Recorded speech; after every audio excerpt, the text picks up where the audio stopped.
Kisah Rasulullah. Bagian 9. Pernikahan Abdullah dengan Aminah. Allah sudah menentukan bahwa jodoh yang paling tepat untuk Abdullah adalah Aminah binti Wahab. Aminah adalah gadis yang paling baik keturunan dan kedudukannya di kalangan suku Quraisy. Musim semi tahun 570 Masehi pun tiba. Batang-batang gandum di Yaman tumbuh menjulang tinggi. Dedaunan kurma di kota Taif kembali bersemi. Sementara itu, padang-padang rumput dipenuhi harum bunga-bunga yang tumbuh di kebun-kebun.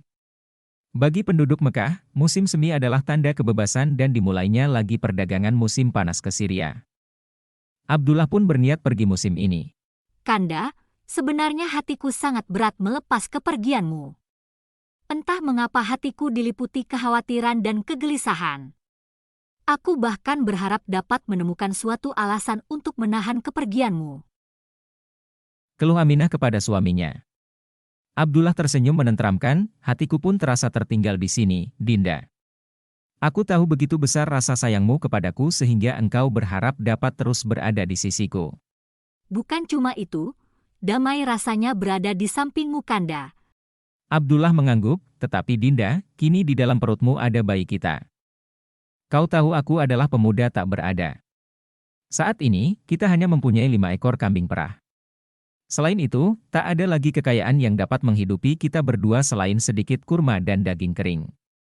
Karena itu, inilah saatnya bagiku untuk pergi berniaga dan menambah penghasilan kita. Aminah terpaksa mengangguk menerima kenyataan itu. Ia memandang kepergian Abdullah dengan sendu, seolah itu adalah detik-detik terakhir ia dapat melihat wajah suaminya. Hamzah bin Abdul Muthalib. Pada hari pernikahan Abdullah dengan Aminah, Abdul Muthalib pun menikahi sepupunya yang bernama Hala.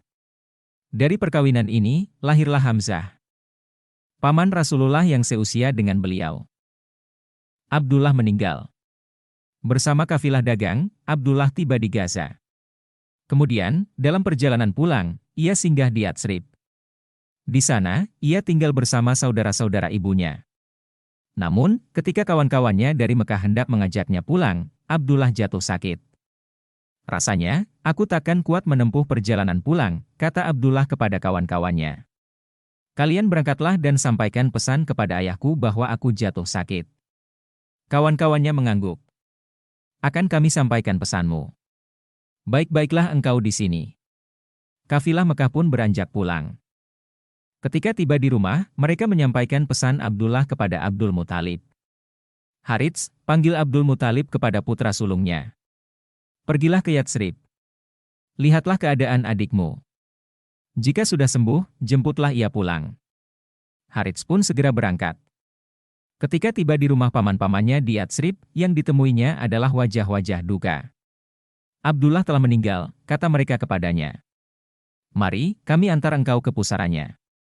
Harits pun menyampaikan berita sedih itu ke Mekah.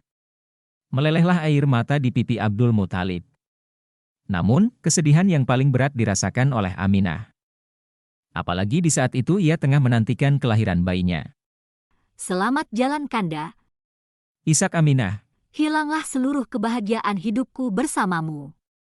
Kini, tinggallah aku yang hidup untuk membesarkan bayi kita.